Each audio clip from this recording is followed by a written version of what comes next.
No livro de Mateus, no capítulo 14, no versículo 19, vai narrar pra gente a multiplicação dos 5 pães e 2 peixinhos. Essa história é bem conhecida de todo mundo.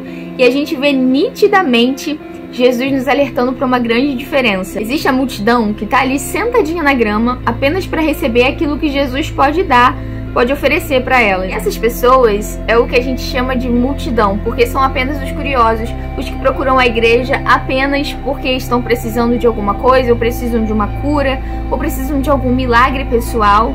Elas estão ali para apenas receber. E nesse cenário ainda da multiplicação dos pães e dos peixes, que a gente vê toda aquela multidão seguindo a Jesus, a gente vê os discípulos de Jesus. Esse é o outro tipo de cristão. Esse é o cristão verdadeiro, o cristão genuíno. Por que que esse é o cristão genuíno? Porque o discípulo de Jesus, ele não está ali apenas pela bênção que Jesus pode oferecer para ele, ou seguindo Jesus apenas por curiosidade, porque ele acha legal ver os paralíticos levantando ou os cegos enxergando, porque naquele tempo isso acontecer, isso era um milagre muito grande. Por isso Jesus alcançava tantas pessoas curiosas, tantas multidões. Mas os que realmente estiveram ao lado de Jesus foram apenas alguns homens intitulados de discípulos de Jesus. E sabe qual é a maior diferença entre a multidão, que era apenas o povo curioso, e os discípulos de Jesus? É que a multidão, ela quer o que Jesus tem a oferecer, ela quer o que Jesus pode dar. Mas o discípulo não. O discípulo, ele quer o que Jesus é em essência. E aqueles discípulos naquela altura ainda não tinham entendido o que eles ainda haveriam de enfrentar. Assim como Jesus, que era Deus, e mesmo sendo Deus, se entregou por nós e padeceu perseguição, padeceu sofrimento, padeceu dor, padeceu tristezas, assim como qualquer um de nós, cada um daqueles discípulos também seria perseguido, como Jesus foi. Naquele momento eles ainda não sabiam disso. Muitos deles morreram, com exceção a João. Mas o restante, todos eles morreram por causa de Jesus. E tá aí, eu acho que o grande diferencial de ser um discípulo do que ser uma multidão. A multidão, ela tá ali apenas pelo que Jesus pode oferecer para ela, enquanto Jesus pode abençoar. Mas a partir do momento que Deus não abençoa ou não dá o que ela pede, ela simplesmente vira as costas e vai embora. Ou então Jesus até abençoa, mas depois que Jesus abençoa essa pessoa, ela simplesmente some. Mas os discípulos não, os discípulos ficaram ali até o final. Claro que eles foram moldados durante todo esse processo. Pedro é um deles. Pedro, naquele momento onde Jesus é preso e o galo canta 3 vezes e ele nega Jesus 3 vezes com medo da morte iminente, é óbvio. Jesus naquele momento estava sendo crucificado, estava para ser crucificado, martirizado. Os discípulos viam bem de pertinho as coisas duras e difíceis que Jesus passava e enfrentava. E naquele momento eles já tinham uma noção que eles passariam por isso também. O livro de João 13,16 nos afirma que o discípulo não pode ser maior do que o seu Senhor.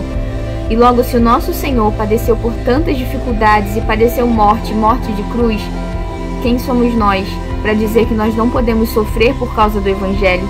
Quem somos nós diante de tantos discípulos amados de Jesus que hoje estão em outros países, por exemplo, onde é proibido a entrada do Evangelho, e estão lá tentando evangelizar e dando as suas vidas na seara de Jesus? Portanto, nós que nos intitulamos discípulos de Jesus, servos de Jesus, o que nós temos feito em relação ao Evangelho, sabe? Acho que a gente tem feito tão pouquinho em prol de tão grandes coisas que as pessoas têm feito por amor a Jesus. E sabe por que muitas pessoas hoje, nesse exato momento, estão dando as suas vidas por Jesus, não se importando com a sua própria vida antes, dando um bom testemunho e servindo a Jesus até o fim?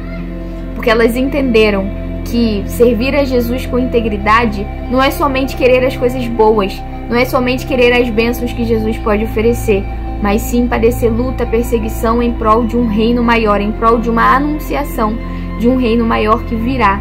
E no dia que Jesus voltar, aí sim essas pessoas receberão as suas recompensas, mas elas não estão ali por conta da recompensa, e sim pelo verdadeiro amor a Jesus, por entenderem aquilo que Ele ensinou, por saberem que a nossa vida aqui na Terra não é a nossa vida principal, mas sim a que está por vir. E eles ansiavam tanto isso, como Paulo, por exemplo, que ansiava tanto estar com Jesus, ele sonhava tanto que ele chegou a dizer em uma de suas cartas: eu almejo estar com Cristo, que é muito melhor, mas por causa de vocês, ou seja, as igrejas onde ele estava ajudando, ele sabia que ele precisava ficar, mas o coração dele já não estava aqui. E esse é o diferencial. E você? Tem sido discípulo ou você tem sido apenas a multidão? Porque a multidão, ela almeja apenas o que Jesus pode oferecer e ela aparece apenas nesse cenário quando Jesus tem algo de bom a dar.